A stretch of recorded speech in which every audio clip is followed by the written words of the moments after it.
Merci. Bonjour, chers camarades. Vous avez le salut fraternel du secteur des emplois de la famille de la FGTAFO et du syndicat national et Bretagne des emplois de la famille. Un syndicat bien particulier puisqu'il se compose des salariés dont la particularité est d'exercer leur métier au domicile des particuliers, donc chez vous, chez moi ou dans leur propre domicile comme les assistantes maternelles. Il faut donc aller les chercher et mettre diverses actions en avant pour se faire connaître. Ce que mon équipe et moi-même faisons depuis plusieurs années. Mais comme nous l'avons fait au début et pendant quelques années, nous ne pouvons plus le faire sans être accompagnés dans cette tâche par les unions départementales, la FGTA et bien sûr la Confédération. Car pour moi, c'est l'affaire de tous. Quelques chiffres. Entreprise, 60 000 salariés. Assistantes maternelles, 335 796. SPE, c'est 1 100 000. Les salariés des entreprises de services à la personne et les salariés du particulier employeur, nous ne savons pas où les trouver. Et oui, c'est plus compliqué puisqu'ils travaillent au domicile de leurs employeurs. Je remercie pour ça le spécial FO Hebdo que la Confédération a fait pour les TPE sur les SPE et qui a largement contribué à maintenir notre représentativité dans ce secteur. Les récentes élections des TPE nous ont démontré que les assistantes maternelles ne se reconnaissent pas dans les syndicats traditionnels.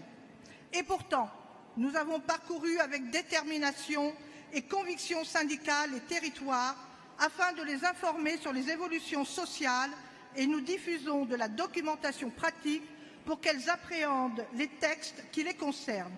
Nous fournissons une assistante réactive et personnalisée.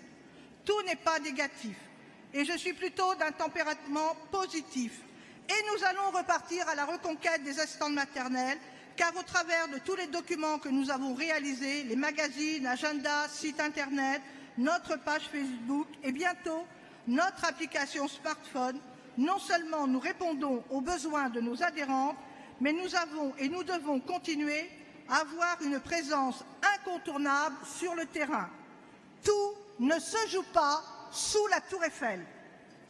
Je vous rappelle qu'avec l'aide des UD de Bordeaux, de Lyon, Nîmes, Marseille, Saint-Brieuc, Angoulême, Nantes, Bastia, Périgueux, Paris, Annecy, Pau, Rennes, Tours, l'USTA du Mans et sans oublier bien sûr le Morbihan, nous avons réalisé quelques colloques et je pense, messieurs les secrétaires d'UD, que vous avez pu, comme moi, constater que non seulement nous avons eu du monde, des adhésions, mais que tous ces salariés étaient bien contents de participer à nos colloques pour ces salariés isolés. Je remercie particulièrement l'UD du Morbihan qui essuie tous les plâtres, comme on dit, puisque c'est là qu'a démarré l'aventure des colloques et d'autres aventures vont démarrer.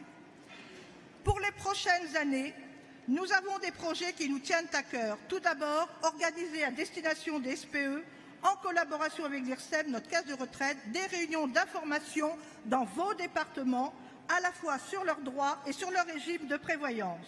Nous souhaitons, avec votre aide, donner un retentissement médiatique à ces réunions et renforcer, bien entendu, notre et votre représentativité dans ce secteur. En second lieu, nous voulons renforcer le service que nous apportons aux salariés des entreprises de services à la personne. De vous à moi, aujourd'hui, ces salariés sont les esclaves des temps modernes et ont bien besoin d'être aidés et confortés. Il nous faut tout d'abord les recenser et leur apporter le minimum de formation syndicale dont ils ont besoin pour exercer efficacement leur mandat électif. Il nous faut aussi être en relation avec eux pour les défendre efficacement lors des négociations nationales de la convention collective, de la formation et de la prévoyance. Bien sûr, nous ne laisserons pas tomber les assistantes maternelles et nous allons organiser des colloques et des salons de la professionnalisation, mais d'une autre manière qu'auparavant. Merci encore aux UD qui voudront bien nous accueillir et coopérer avec nous pour le bien de ces salariés. Depuis plusieurs mois, il y a un sujet qui me préoccupe et qui concerne la Confédération. Depuis la généralisation à tous les salariés de l'allocation d'aide de retour à l'emploi, ça cafouille à Pôle emploi.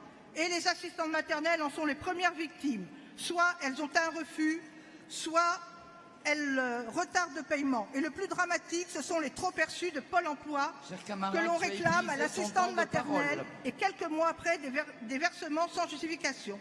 Alors attention, je n'accuse pas les référents de Pôle emploi car ils ne sont pas formés sur le métier d'assistante maternelle et ils savent et connaissent ces problématiques auxquelles ils sont confrontés sans pouvoir la résoudre. Ma demande est simple, un référent Pôle emploi par département pour les assistantes maternelles. Parce que ce n'est pas possible de réclamer quelques mois après des sommes pouvant aller jusqu'à 7 000 €. Ce qui m'inquiète, le complément Pôle emploi va-t-il disparaître? Comment peut-on faire cela? FO pourrait-elle et souvenir un accord pareil?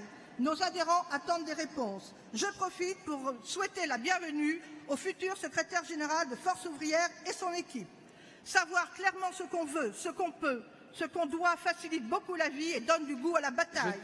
Mais ce qui nuit autant que le défaut d'ordre, c'est le manque de persévérance et de continuité. Si tu ne sais pas additionner tes efforts, tes idées, tes élans, par conséquent, ton travail s'émiette, ta pensée se disperse, ta volonté s'évapore. Merci de m'avoir écouté.